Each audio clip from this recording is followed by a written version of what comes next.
Welcome, everyone. And as George said, happy holidays. My name is Dan, for those of you who don't know, and I have a website called Dan's Tutorials. And basically what I do is I just offer different lessons and tips and classes and things like that on the Apple. But also what I do is I do these AMAs, which is what I'm going to be doing today. And with these AMAs, basically it's an ask me anything.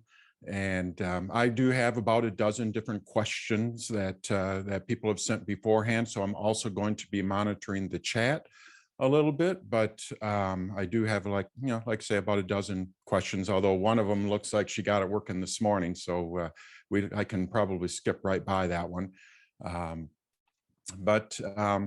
Yeah, let's get going with our first question, and that is Apple laptop replacement. Sorry about the typo. Apple laptop replacement recommendations. Somebody asked, this was Karen, asked about, I'm going to pull up my notes here. She has a 2011 MacBook Apple laptop, and it's time to replace it. She edits newsletters, creates other documents using Word, Excel, and Pages, and does some web searches and things like that. So nothing, I'm going to say nothing that critical. It's not like she's doing Photoshop work or editing video in Final Cut Pro. And as long as you're doing stuff like that, I call it the more simple stuff. I don't mean that in a bad way. But more simple stuff for a computer, not for us as humans. But what would you recommend for replacing it? I have always been a fan of the MacBook Air. I love the size of it and the portability of it. And I think it's a great replacement, especially the M1. The M1 chips, as we've all heard about, are just incredible. And it's amazing what you can do with those things. So really what it comes down to is screen size and hard drive size. If you do a lot of photos and things like that, and you do not use iCloud Drive or these shared drives, you want to go with the bigger hard drive. I always recommend going with a bigger hard drive, and I still say to this day, you want to stick with like 512 megabyte minimum. You can go down to 256, but you keep these computers for a few years. Guess what happens in a few years? They fill up. All of a sudden you have to get an external hard drive because you can't replace the hard drives in computers anymore. So I always say, go bigger. If you can, go bigger. This is an investment. Invest a little bit in the larger one. But outside of that, it really comes down to the screen size. My wife wants a new computer, and we're looking at MacBook Pros maybe because she just wants to have a bigger, I think the Air would be perfect for her, but she wants a larger screen. Well, the only way you can really do that is by going to a MacBook Pro. They have a 14 and a 16 inch, so you're going to pay the extra $1. She doesn't need the extra horsepower. She just needs the bigger display.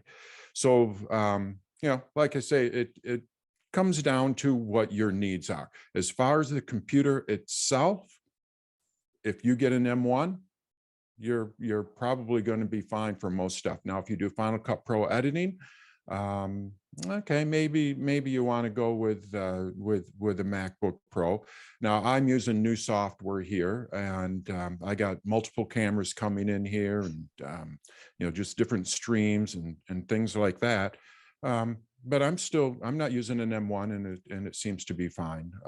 The M1s are great, but you really have to be pushing those things to really get them going. So I would say MacBook Air would be fine if you need a larger screen. And then you'll have to go with the MacBook Pro. And if you want to, invest in, I'd say go with the larger hard drive.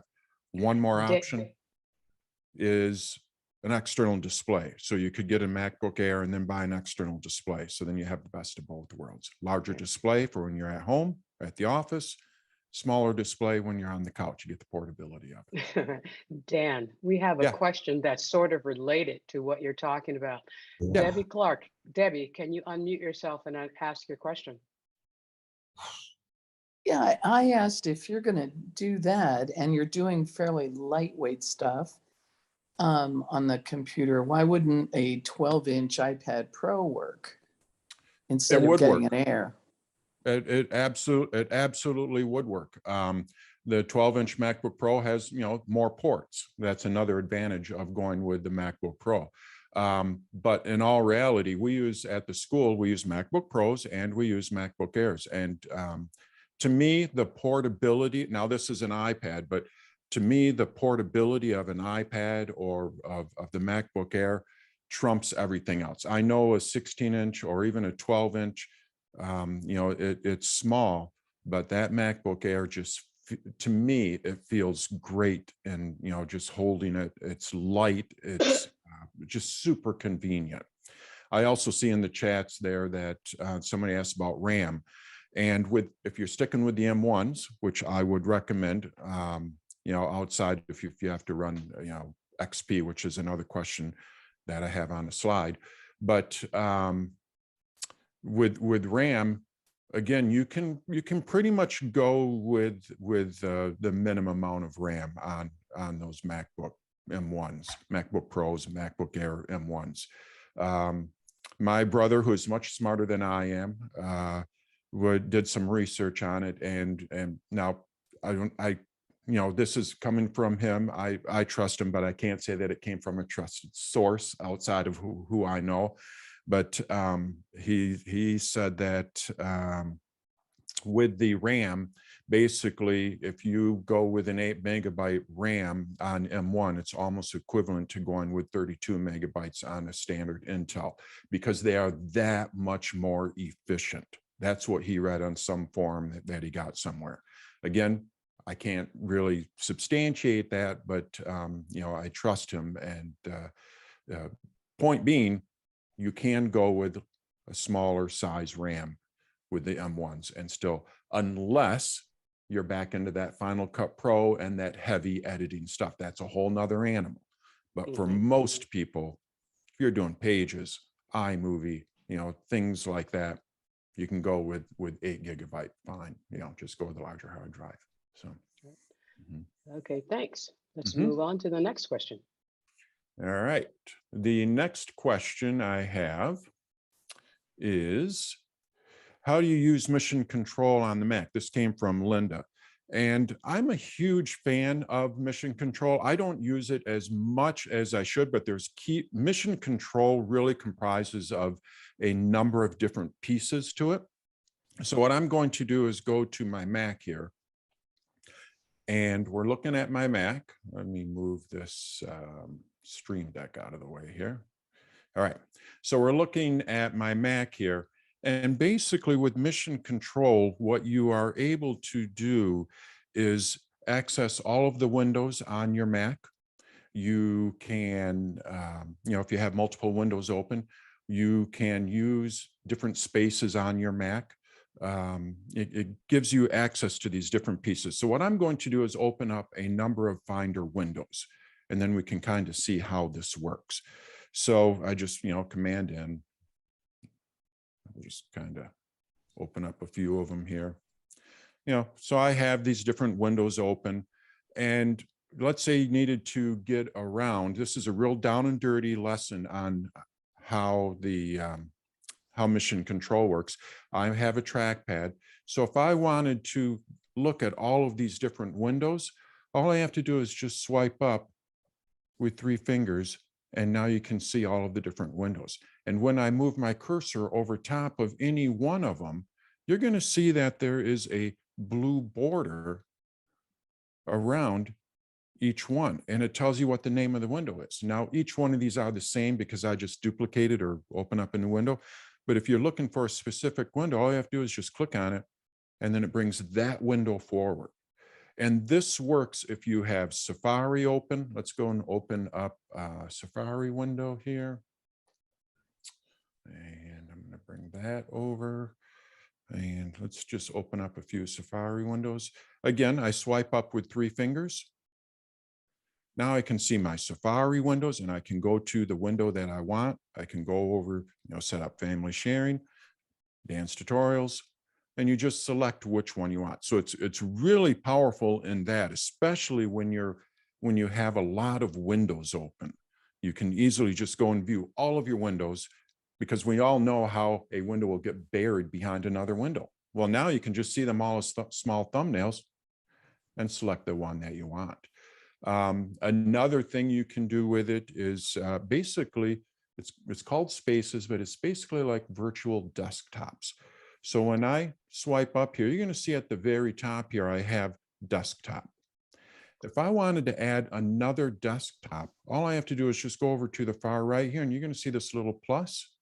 And now I have 2 desktops, and I can move these windows to any one of those desktops.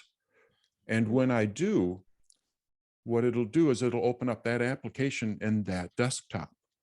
So now I have 2 desktops. I basically can swipe back and forth or use the control and the arrows on the key, and you can have Safari open in one space and maybe numbers open in another space. So you're focusing on numbers. All you have to do is just go to desktop 2 here. I can click on it. I'm not going to, because I don't know how it works with Zoom and I might lose you. But basically all you have to do is just click on this, and then you're going to be looking at numbers. If you go swipe up again and you go over to desktop 1, now you're going to be looking at Safari again. So it's a way that you can separate all of your different applications, and you can keep adding windows here. So think of an iPad. A lot of the students at the school that I help out at, this is how they navigate around their Mac, because this is how they are used to it on an iPad or on an iPhone. When you open up an app on an iPad, it opens up in full screen. You open up another app, it opens that up in full screen, just like the iPhone as well. How do you switch between those apps on the iPad or the iPhone? You swipe back and forth. Well, this is basically the same thing on the Mac. This is all done through Mission Control. You can, if you just want to play around with it, Mission Control is just an app. If I were to go to my applications folder, so let's go here, and we're going to go to my applications folder here. You're going to see in here, I have, oh, there it is, Mission Control. I can drag this over to my dock, and then anytime I want to view all of my windows or anything like that, all I have to do is just double click on this. So if you're not used to gestures, or you don't use gestures, like say I have a trackpad, so I use gestures, but maybe you don't, and you don't know what they are. You can just easily add Mission Control to your dock. Like I say, it is just an application. If I drag this down, well, you can see it's in my dock here already. So what I'm able to do is just click on this without using any gestures or anything like that. And now I can see all of my windows. I click on it again, it closes it back up. So that's a down and dirty thing of how Mission Control works. If you want to see more of it, what you can do is go to your system preferences, and there is a preference pane here for Mission Control. And when you click on it, you can actually get a little bit of an idea, and you can see what the key commands are for the different things. But basically, that's a down and dirty lesson on how Mission Control works. It's very powerful. It can be a little confusing if you're not used to it. So I would say take it in small steps. Start out with just, I want to look at all my windows. Then move on to, let's see how the spaces work. And then you can kind of go from there. It's powerful, especially if you use a lot of apps at the same time. So to close all these windows here. And let's see here. Clean up my desktop here a little bit. All right. Our next question is going to be, how do you set up an in-person and a Zoom meeting? Basically, it's a hybrid meeting. And I know that NMUG has talked about this and other user groups have talked about this. Like, what do you do to, if you wanted to have both a Zoom meeting and you wanted to have an in-person meeting? And I don't think anyone's found the perfect solution yet. A lot of schools have experimented with these things because, basically they have in-class environments, but yet they also have kids that are quarantined back at home. So they have to do this in-person versus or a hybrid kind of thing. So what we have done is basically you just set up a camera. I mean, it sounds really simple, but you can just set up a webcam and,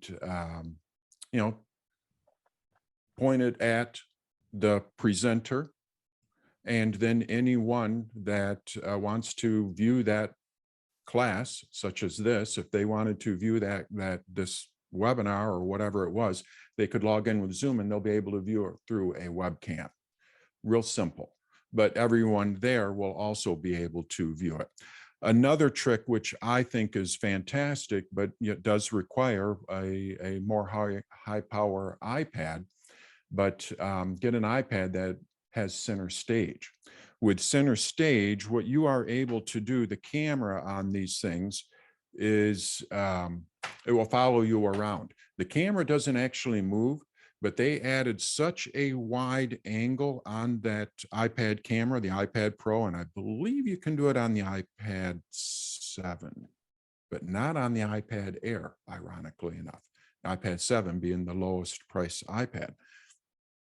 But basically what you do, and it works with Zoom, is you just put the iPad pointed at whoever. And since it has such a wide angle, Apple has a nice little algorithm where they will zoom in and then it'll follow the person around. So as the person is walking across the stage or whatever they are, if you have that iPad positioned right, it's almost like the camera is just following them. We used to pay, $2,000 for cameras that did this. I mean, schools have this in the education. There are, swivels are what they call, and you can, it'll just follow you around. Well, now with the iPad, it'll do the same thing. You just put it in one spot, and it'll just kind of follow you. If you have two people on the stage, it'll focus in on you. All of a sudden, another person will walk in. The whole thing will just like back up, and then both people will be in that thing. The person leaves the field of view, the iPad will automatically focus in on one. So what that does, it almost makes it like the person watching the event on Zoom will be able to, it's like you have a cameraman, although it's just all automatic. It's all Apple doing their magic thing that they do. And so anyone that is at the meeting is going to see it just like anyone else. Anyone that joins in via Zoom is going to be able to just kind of follow along, and it's not just going to be a static image. It's a great tool. Not all the iPads have it, so you could try it out. And probably somebody that has an iPad Pro. It's just enable Zoom, turn on the camera, and if you're using iOS 15 or iPad OS 15, which you do have to be using, it all of a sudden you'll just see that center stage just kind of works, and it really is quite something. Works really, really well. So Melissa, can you unmute yourself and ask your question?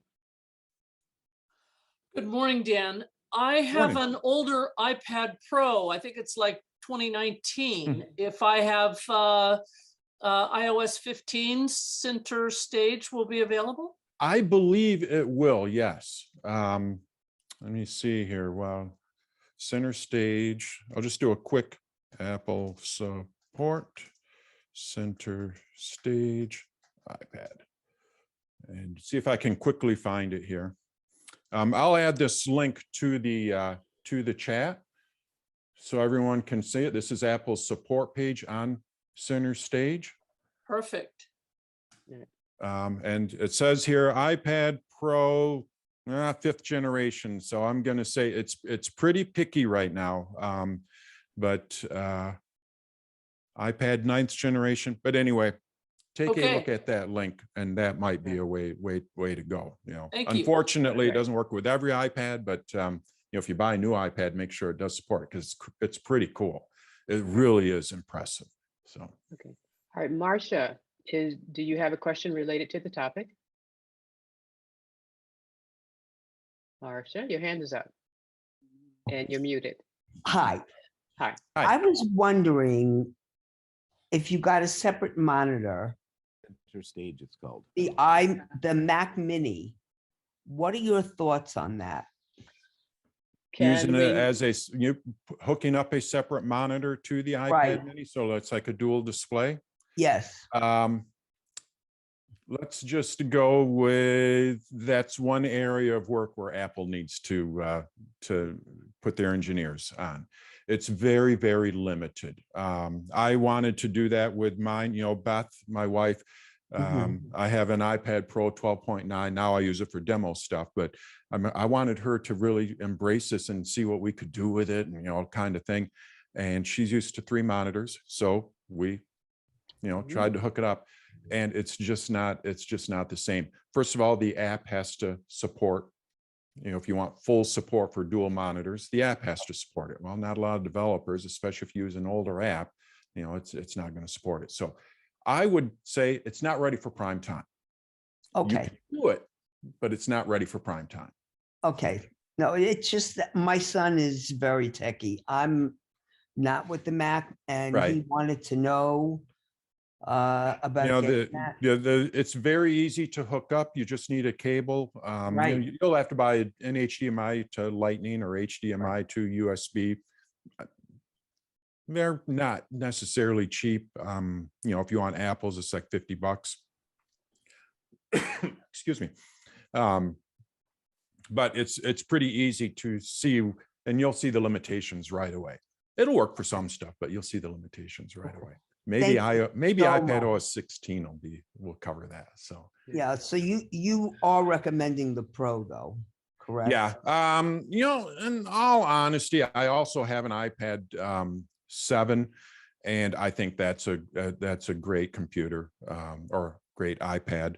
And that's what we got for everyone at the school's iPad, the 7. It's $300, $320, and it does all right. I do have the Pro. I like the Face ID on the Pro. Right. The home button, I've gotten used to. The whole thing is, not to get on the iPad thing, but the beauty of not having a home button is I can pick this thing up this way. I can pick it up this way. We don't know Right. what orientation, and it doesn't really matter. But with a button, it sounds so silly, but with a button, is the button at the top? And I got it. Oh, wait, no, the button's down at the bottom. Again, sounds so silly, but it gets aggravating. With Face ID, you don't have to worry about that. So, Right. But he uses it for his Wait, job. can His we ID. move on? Can we move on, you. please? Thank you. Yep. Thank you, Marcia. Let's move on.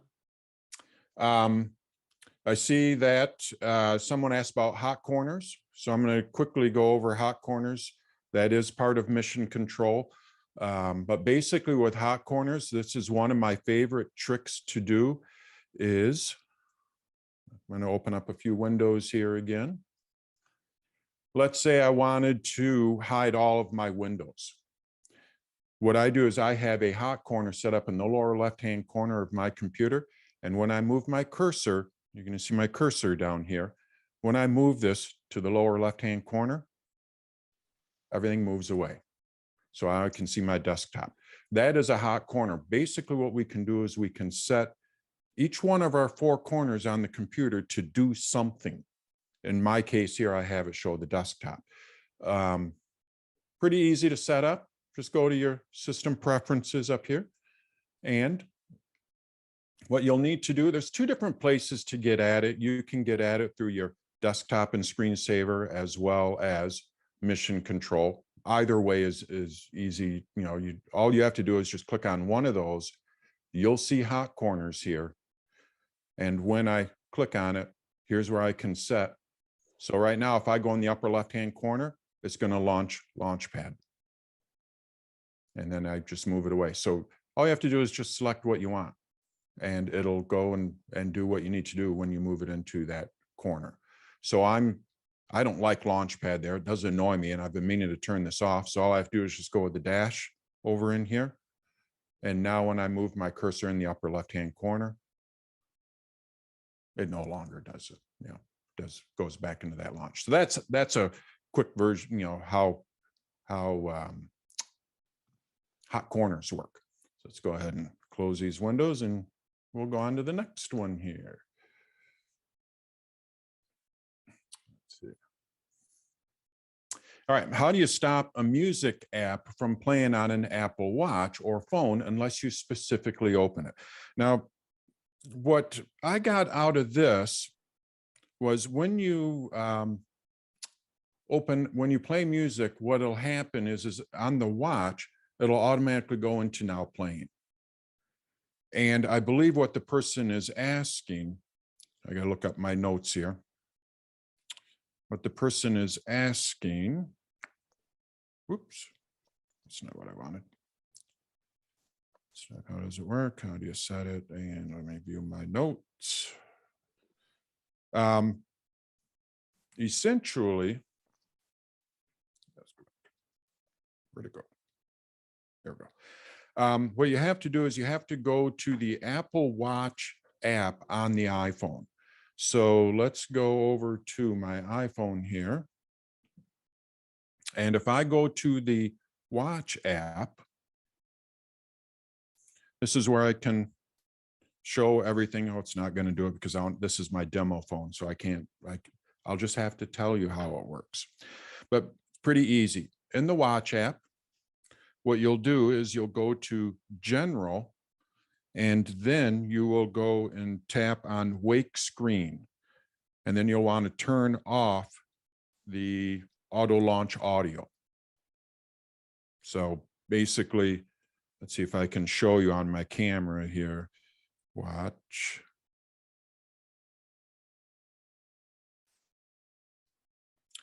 Let's go back over to my camera.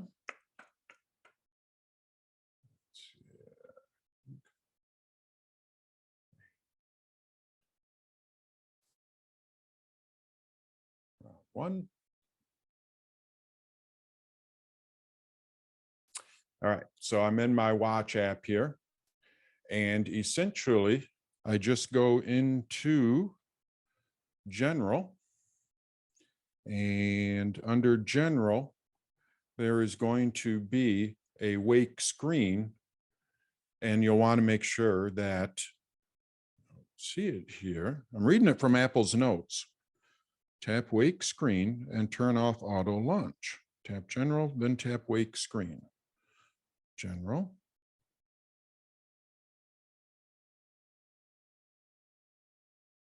I do not see that there. Very interesting.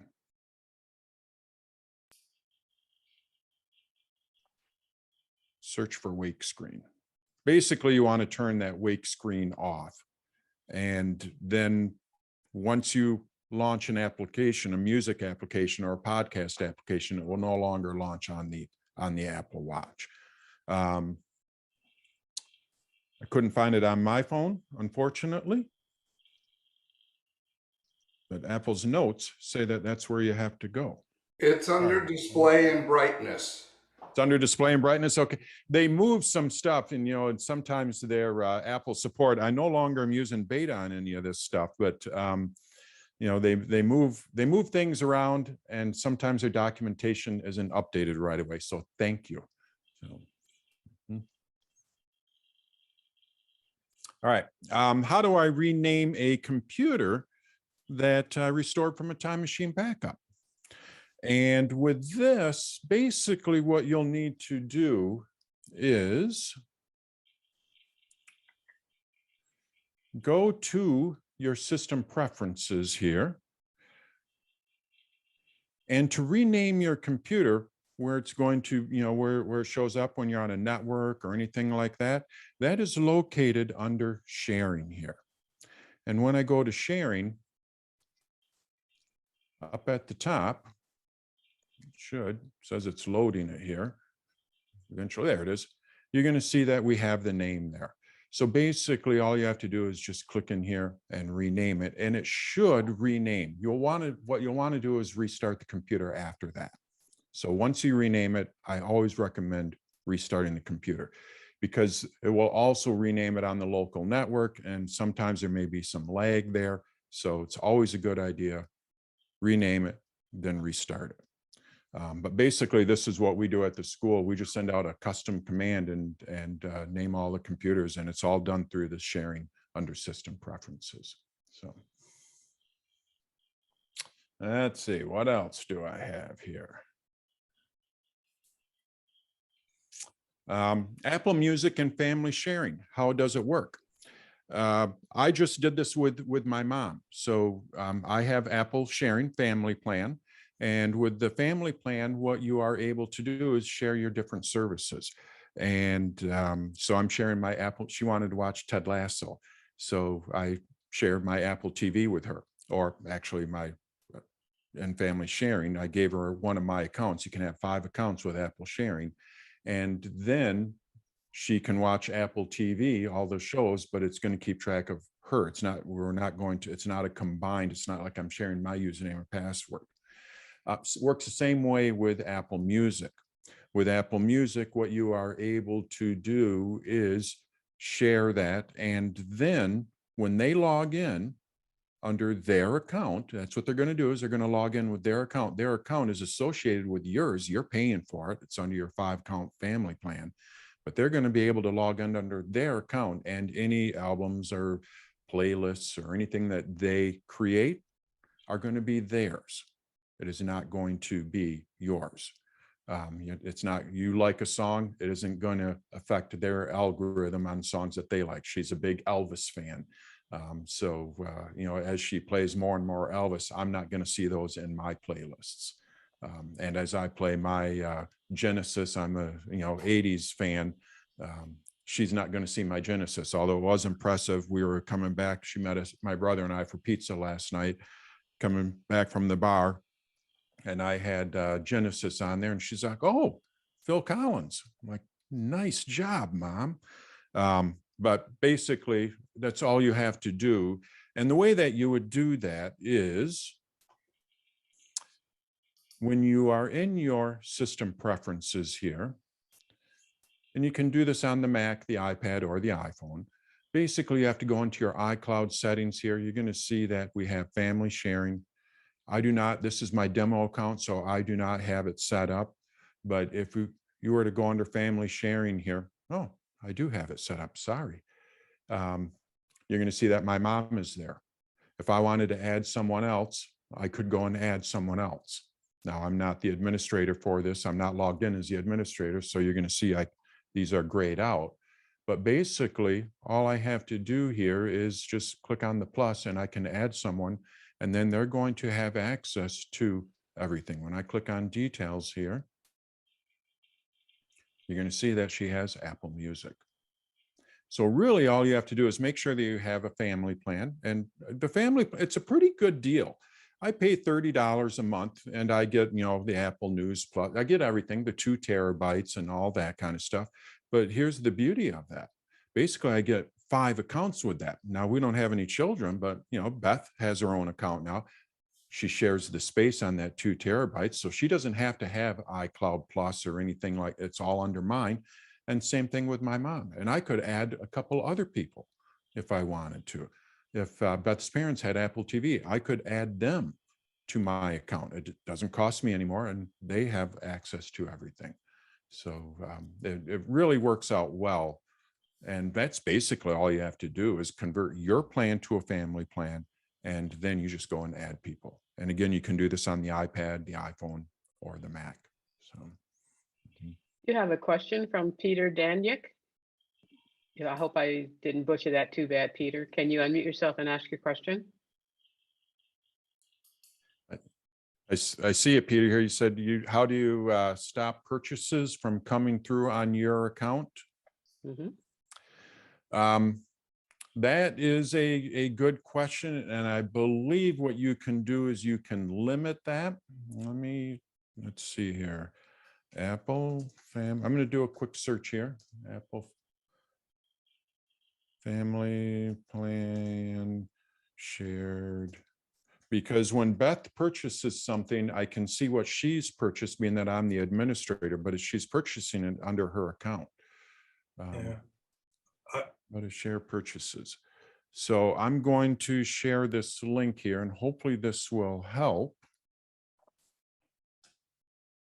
And you might want to look at setup family sharing. This is where you can set all the different settings.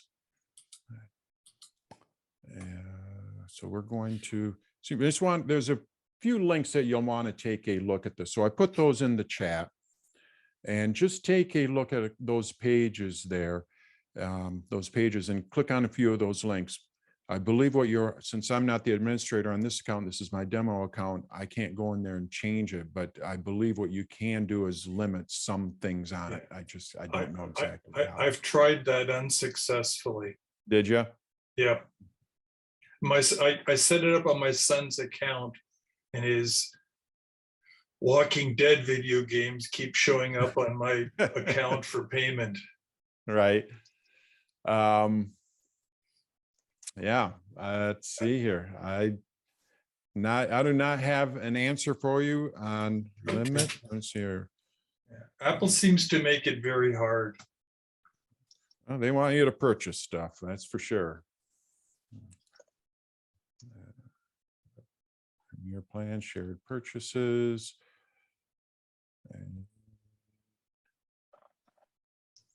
Yeah, sorry, I don't have a quick answer for that. If I find anything, I'll pass it on to George and Sheeta, and thank you. They can pass it on. So, all right. What do we have next? All right, Parallels and M1. Will it run Windows XP? So Michael has some programs that he uses with on Windows XP, 32-bit programs, and he's looking at getting a new computer. Can he use an M1 for that? Parallels does run, for those of you who are not familiar with Parallels, it's a virtualization, so you can run other operating systems on it. I'm experimenting with running Mac OS on it, and what I want to do for the Zoom class is be able to show Zoom in a virtual environment, so then I'm able to actually show you how Zoom works, as opposed, I can't really show you when I'm using Zoom, but maybe I can do it through virtualization. So anyway, what virtualization does is it allows you to basically run different operating systems on their own. So I could have Mac OS Lion, Mojave, all that running, basically on my Mac, all in separate windows, including XP and Ubuntu and, Red Hat, all those other operating systems. The question is, with the M1 chip, am I going to, or is Michael going to be able to run XP? And from what I've read from Parallels website, I went to their website and took a look, and the answer is no. The reason is XP runs on an Intel chip. Now, even though Parallels will run Windows, it will only run Windows 11 that is based on ARM, which is in beta. So I have an M1 that I use for the school, and I have Parallels on it, and I installed Windows 11, which ironically I was pretty impressed with. Side note. But basically, I was able to run Windows 11 on it. But what I had to do is get their beta version of the ARM version, because the M1 is no longer based on the Intel chipset. As we all know, it's based on the ARM chipset. Completely different. It's kind of like going from PowerPC to Intel. Now we're at the M1. We're going to ARM. Completely different programs, or code, I guess you could say. So Parallels, short story, said, we will be able to run Windows, but Windows 11. We will not be able to run Windows XP. We will not be able to run Windows 98. We will not be able to run Windows 9 or 10 or whatever, all those different versions that are Intel based. So no, you'll have to stick with an Intel Mac. which is the good thing is the Intel Macs. I mean, that's what I use. They're great machines. The M1s are nice. I mean, they get all the hype, but the M1, the Intel MacBook Pros are still very, very, they're still one heck of a machine. So if you want to run those older programs, you'll have to stick with an Intel machine. So, Brian Hendricks, do you have a question or comment on that? Oh, not a question. I was just, Windows 10 also works. Windows 10 has an ARM version as well. I run Yeah. 10 and 11, so. it does have to, like But it has to be an ARM. ARM. It has to be ARM. I have the same issue with, because I'm a Linux engineer, same issue in Linux. It has to be An ARM-based. ARM-based. It has to be Arch 64. So you can't run Red Hat anymore because there is not a Red Oh, Hat. good. Yeah. So, And I talked with, I was on a webinar with Parallels. They were a guest on one of the other user groups that I work with, and they had somebody in there, and that question was asked, like, are you going to support this? And he's short, basically no, unless something happens down the road, but it's too difficult to do all that, so basically it's going to be ARM based. but what I read is the good news is Windows will continue in the future to have an ARM version of Windows. So Yeah. And the ARM, like I say, I don't use it that often, but it was impressive. I mean, it installed and it looked good, and it really worked well on the M1. But if you use an XP, not going to go. So. All right, Kenna, do you have a question related to this topic? Basically, yeah, just a real quick one. Instead of using Parallels, why not just split the drive and put Windows on one side? Because you can't, the Mac, no boot camp. There's no boot camp anymore. Not with the M1s. Okay. Because it doesn't have an Intel chip. So. Right. I have the older one. That's why I was asking. Okay, Yeah. thanks. Yeah. All right, thank you. All right, all yours, Dan. All right, I'll go on to the next one here. Let's see here. Image capture. This is the one that somebody texted earlier when we first started out, and she said it just magically worked. So my solution with that, when you have something like this, something doesn't work, image capture disconnects from the phone. The traditional things are, and I would say do it in this order. Try a different USB port. Hardly ever does that work, but it's an easy thing. Just try a different USB port if something's not working. Try a different cable. Again, actually that one might, cables do go bad. You would not believe some of the cables that I have. Well, you can see this one here. I'm surprised it still works, but we've all seen these cables here. Ooh. Yeah, but it works yet. Okay. So, try a different cable.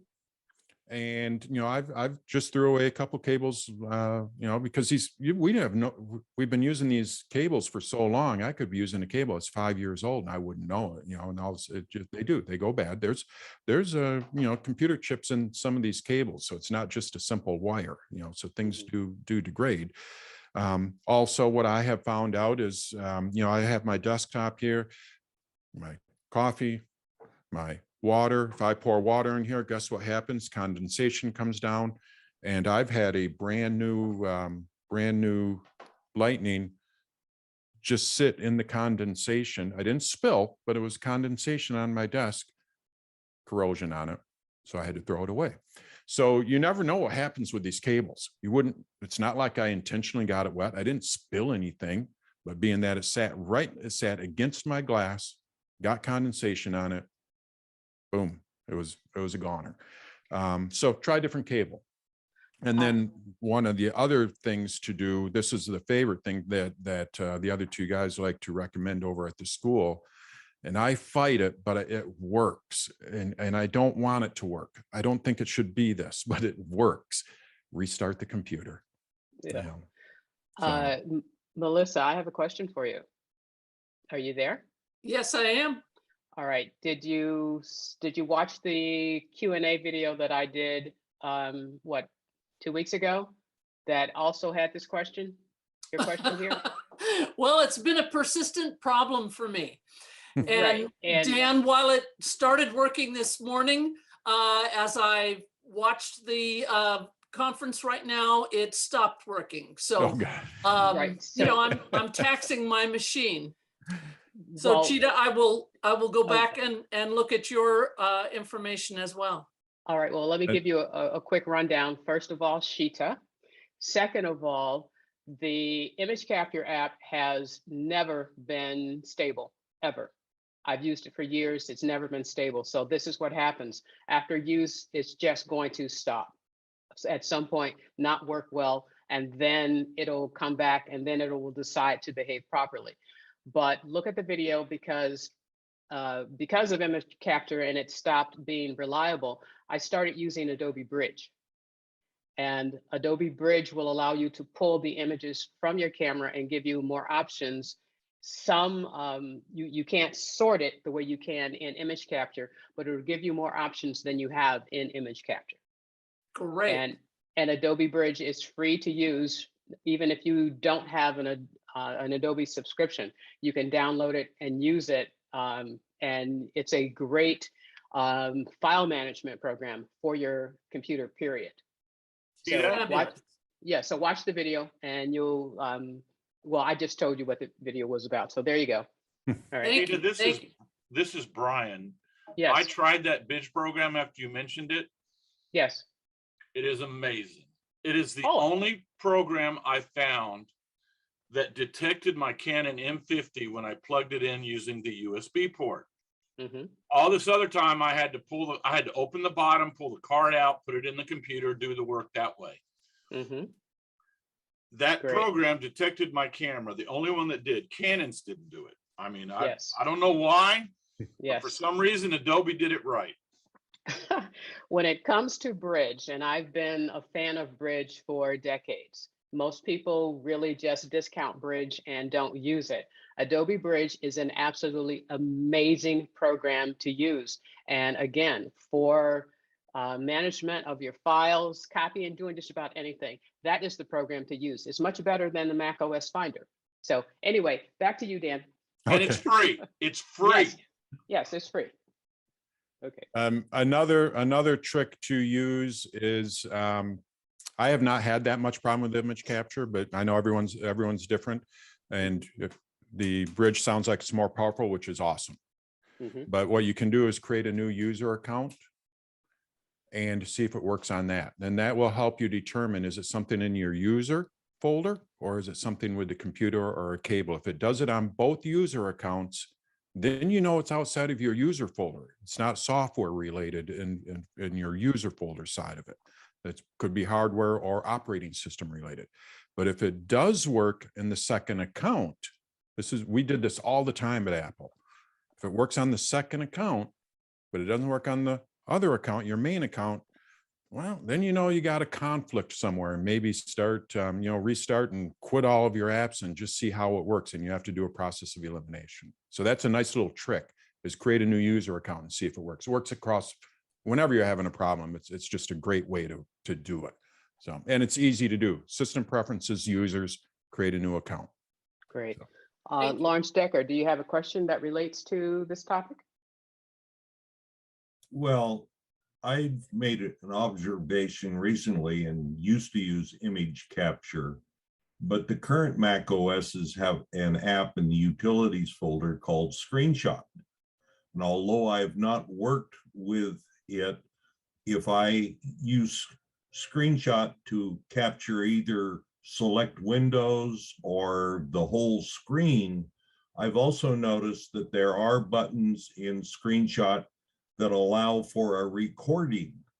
This is built into the Mac OS. Right, but that is a totally separate app from how image capture works.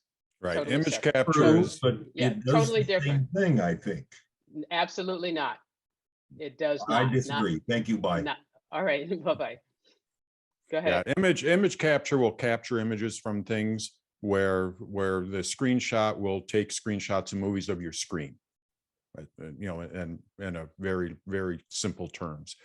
All right, so let's go on to the next one. Is it okay to update to Mac OS Monterey? I would say yes, now it is. And, you know, I'm one of those people that I'm very reluctant to update to Mac OS. On the iPhone and the iPad, I will usually update to those within a week or two, you know, if not sooner. I'll admit it. I put betas on those devices, and generally they're really pretty good. But the Mac, I try to stay away from that. And a perfect example, I was a little worried about this today's thing last week, and here's the reason why. I had a beta version of Mac OS Monterey, and whenever it worked hard, it would crash. All of a sudden you hear the fans and it'd crash. It would be sleeping. I'd have the lid closed, sitting on the couch, you know, the thing sitting on the floor, you know, leaning up against the couch. Boom, it'd just restart on its own. And it would do this consistently. Well, it turned out to be the beta. They got a new beta, luckily, before this. And now I actually took myself off of the beta. So I'm not even running beta because they came out with 12.1 yesterday, thankfully. So I'm no longer using beta, but you have to be careful on the Mac. Point being, you have to be careful. So is it okay to update to Mac OS Monterey? Yes, I think it is. And they just came out with 12.1. And, you know, they didn't make many visual changes in Mac OS Monterey. It's kind of like if you go the old school, they had Leopard and Snow Leopard. Leopard was a new operating system, and then Snow Leopard, they really didn't add too many features. It was more bug fixes. They haven't admitted this with Mojave, but Big Sur, I had a few issues. You know, we had a lot of issues with it at the school. I mean, we're dealing with roughly 800 computers. We see patterns. Big Sur was a pattern. Monterey, we have put Monterey on a lot of them, and they're more responsive. It works with our MDM. So I think what they did with Monterey is they just cleaned up the code a little bit, and added some new features too. But for the most part, I would recommend, yes, upgrade to Monterey. You shouldn't have a problem. So, Dan, have you seen Monterey on any Intel machines? oh yeah, I'm using it on my computer. Yeah, and Okay. at the school. Yep, absolutely. Mhm. Okay. All Mhm. right. Yep. Thank you. All right, let's see what we have next here. I think we're getting close to the end here, and actually our timing is pretty good, right? Parallels, will it run XP? We talked about that, so I can skip right on by that. That actually might, let's see here, there's one more. This one was asked today. How does the shelf work on the iPad with? Can I ask you not to answer that question? Sure. Because we have an iPad class that extensively goes into this stuff. Okay. And so I would like to, and I do apologize, but I would like you to not answer that question. Will do. Okay. All right. So we're open for other questions if you are, Dan. Yeah, I mean, basically, this is my last slide. So yeah, we are Q&A, whatever, whatever anyone has. So I'm looking at the chat here. Is it okay to I'm just randomly kind of looking at things here. Is it okay to update to iOS 15 on the iPhone 10? Yes. Yes, absolutely. iOS 15 and iPad OS 15 have been really, really stable for me. And now granted, I'm not using a 10. I did trade the 10 in to get my 13. They gave me $800 for that 10. Really surprising. So it was like a no-brainer. So I can use my iPhone 12 for my training and videos and stuff like that. So it's great. But basically, yes, iPad and iPad OS 15. Now, I know this isn't, you were talking about the iPhone, but the iPad, to me, makes the iPad so much more productive. I use my iPad far more than I ever thought I would. But yes, there are some tricks like with the shelf and multi-gestures and all that, but it does make the iPad really, and I'm really pushing for having the iPads at the school. Just basically take those MacBook Airs away from all the students. We give MacBook Airs to 9th grade and up, and I would love to just have them all on iPads. I think that we could easily do that. So. All right, great. Mitch, can you unmute yourself and ask your question? Yeah, Dan, you and I have been going back and Yeah. forth on emails about setting up the new custom domain on Apple. Oh, yes, yes. And I got through all their steps. It was very easy until I got to, okay, we're ready to check your email. And I didn't have an email set up with my new domain, and found out that that was going to be very expensive to set one up with GoDaddy. So I switched to Hover and transferred my domain. I'm in the process of doing that now, but do you have any more comments on that? Well, Do you know anybody who has done that? Yeah, so what we're talking about, Mitch, like you said, we've been emailing back and forth. He's been trying to use Apple's new custom domain service. And for those that are not familiar with that, basically what you are able to do is now use Apple's mail service with your domain. So right now I'm Dan Wassink at mac.com as an example. Well, I have danwassink.com registered. So what I'm able to do using Apple's servers, Apple's mail, what I'm able to do is create my own email address. It could be Dan at danwassink.com. It could be Beth at bethwassink.com. So you're able to use Apple's mail service for your own domain. So what Mitch has been talking about, you know, he tried to do it with GoDaddy. And for those of you that are on GoDaddy, I'm sorry. But, you know, they try to nickel and dime you. You can do it with GoDaddy, but they don't make it easy because, oh, we can do this. Oh, you can do that. You know, they just nickel and dime you. So Hover, which is what we use at the school, is another domain service. And essentially, Mitch, I'm working on in my head here how to create a tutorial on it because I've done it. So maybe what I can do is I can create a tutorial on it. But basically what you need to do, what you do is you have to pay for iCloud. So you have to have a paid service, could be the 99 cents a month. And then with your domain, so it could be at Hover, it could be at GoDaddy, it could be wherever you want.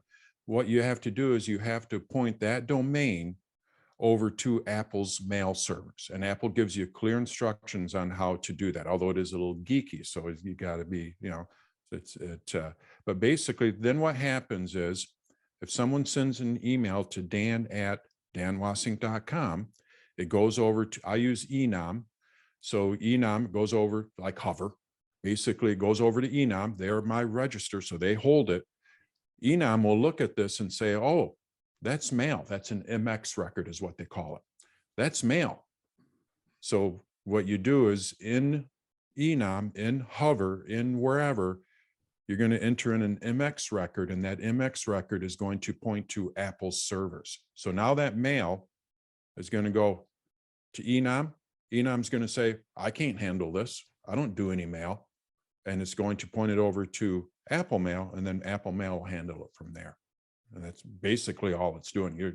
The Enum, GoDaddy, Hover, all they are is just a, you know, like a road sign on a highway, the highway sign, this exit, you know, and it's just saying this is where you need to go, but it doesn't actually do anything. You don't have to sign up for their mail services or anything like that because you use an Apple. But what I'm going to do, Mitch, because it's complicated to really get into it here, but I have done it. I've experimented with it, and I'm going to figure out how to create a lesson on it. So, you know, look for that in the next, you know, the next few weeks. I'm going to try to get it done. So sorry, I have to put you on hold. That'd be great. The only part I got stuck on was the email part. Right. Because I didn't have an email set up. And so I just set one, I'm just going to set one up with Hover, but I don't know, based on what you're telling me, if it's necessary to pay them $20 a year for. Right. No, you do not need to do that. Okay. Nope. So I'll get something created and put it on the site, so then you can see it from there. So. Great, thanks. Let's see here. Going through here. No, Don Peacock, can you unmute yourself and ask your question, please?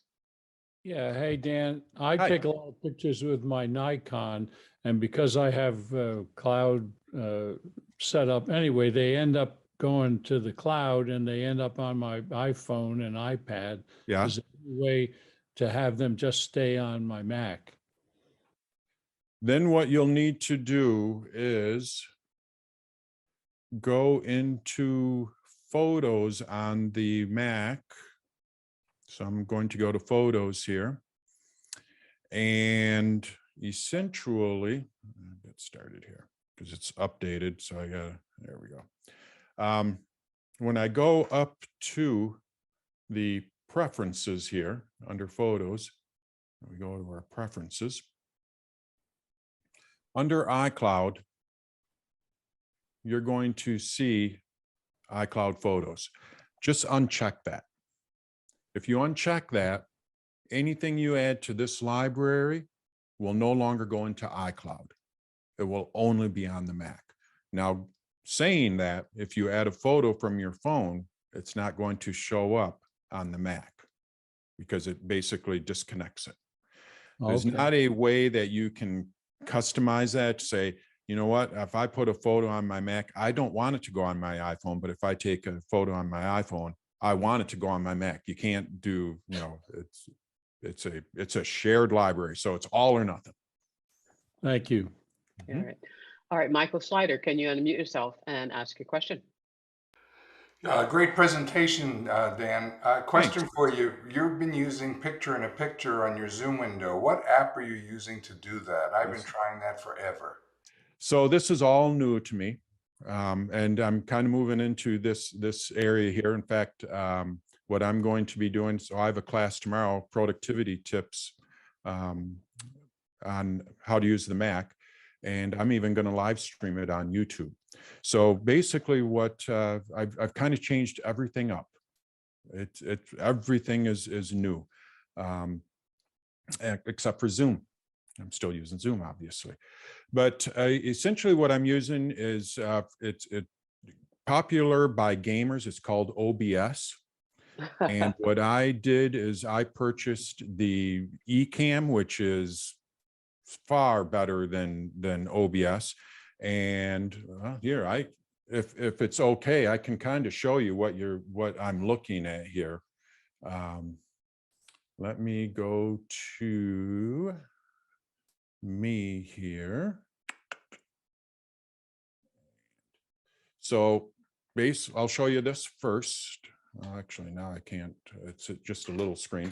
First of all, I bought a switch deck so I can switch my scenes. Oh, you want to go to the iPad? I click a button on here. You're looking at my iPad. Oh, let's go back over to my Mac. There's my Mac. That kind of thing. And essentially what this does is this eCam, E-C-A-M-M, essentially what it does is you can set up different scenes. And let's go to output. Might have to hide main controls. I don't know where it is because I'm still learning the software. But essentially what you can do is you can plug in different cameras. So I have one of my digital SLRs. That's what I'm looking at right now. That is plugged into a capture card, which plugs into the Mac. eCam looks at that camera. And now I can, that's one camera. The desktop is another camera. My iPad is another camera. My iPhone is another camera. I have a webcam. That's another camera. So this eCam takes all these cameras, and basically what it does.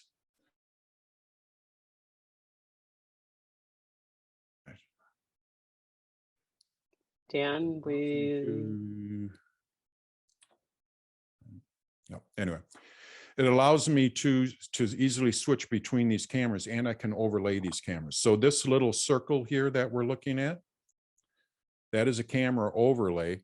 Think of Photoshop, it's a layer. That is a layer on top of my screen share. And if I wanted to add my iPad to this, I could add my iPad to it. Basically I'm just layering these cameras one on top of another. And then I can set up scenes with these different layers, and then I can easily switch between these. So eCam, OBS is the free version. It's very clunky, made popular by gamers, but now what basically what, I'm able to switch things around. I can even go as far as if you wanted to see, let's see here. let's go to, no, I don't know where it is. So, okay. I'll have to do another cancel. There we go. I'll have to do something else. I'm still learning the software. So Ecamm, I can just tell you that. So, and it allows me to do a lot of different things. I can even go as far as it didn't work, so I had to create different slides, but my goal is to have this iPad here run a keynote presentation through an HDMI cable into a camera input on Ecamm. And then all I have to do, like these questions here, I can just easily just swipe through them. I'll see my notes, but what you will see is the actual slide presentation. So it opens up the door for a lot of stuff. And, you know, that's basically what I'm working on for my site in the future, is more stuff like this. So. And I want to say it's really interesting because I did a presentation a couple of weeks ago where I stated that there are a lot of pieces of equipment that are used by gamers that are really useful to everyone. Yeah. And that their quality, you may think it may not be good quality. Their quality is excellent. It's really excellent. So it really, it's amazing what, you know, it has a negative content. I'm not a gamer, so it has a negative content, you know, like, oh, gamer software. But I'm telling you, it's really quite something. Right. Let me see A pair of the best headphones that I've ever used and used for my tutorials is a gamer headphone. Yeah. The quality is amazing. All right. Yeah. Any other questions for Dan? Yes, I believe the price for that box would be of interest to some of us. It's elgato.com and it's called the Stream Deck. Oh, yeah. Yep. How much is it? Yeah, how much is it? I think it's 100 and I got the 12, 16, I can't count, 15 button. 150 bucks. They have a larger one, which is 250 bucks.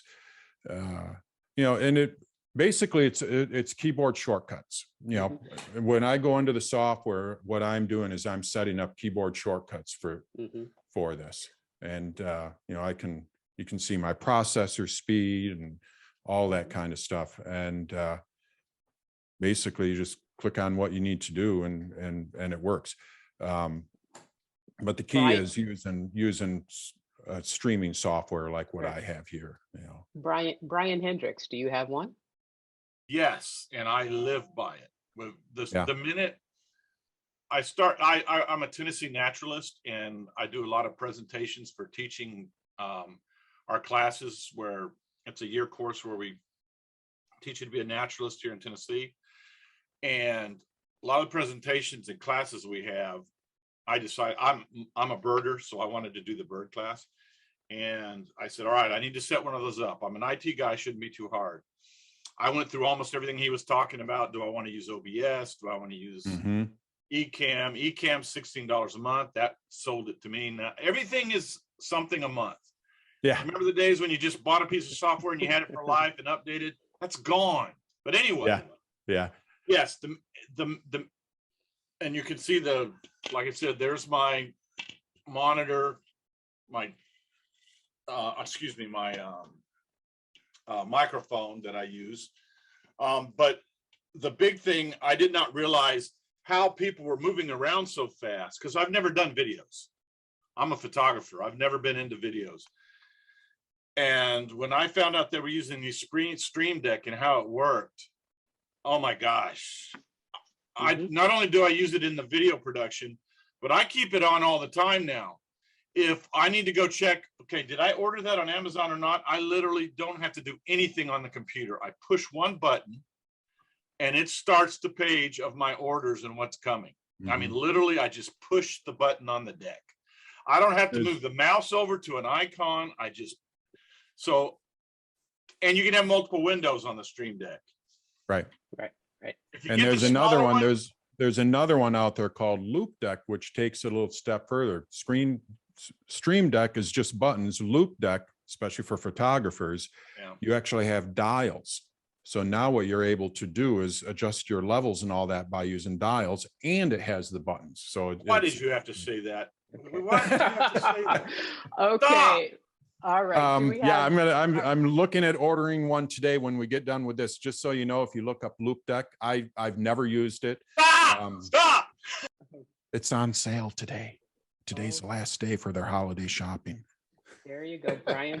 Brian, we got Brian. But Stream All right, Deck is a lot easier to use. So, yeah. All right. Do we have one last question?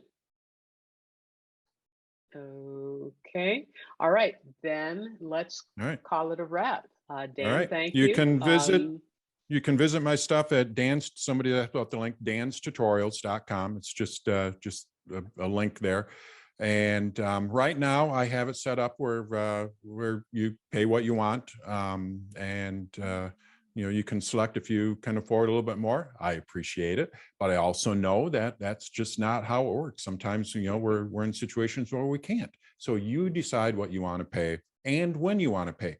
No matter what you pay, you get all the benefits. So just go to Dan's Great. Tutorials and you can read all about it there. Great. And I'd like to advise everyone, please copy the chat. There's some interesting links and interesting information in the chat, aside from us having fun before some of you came in.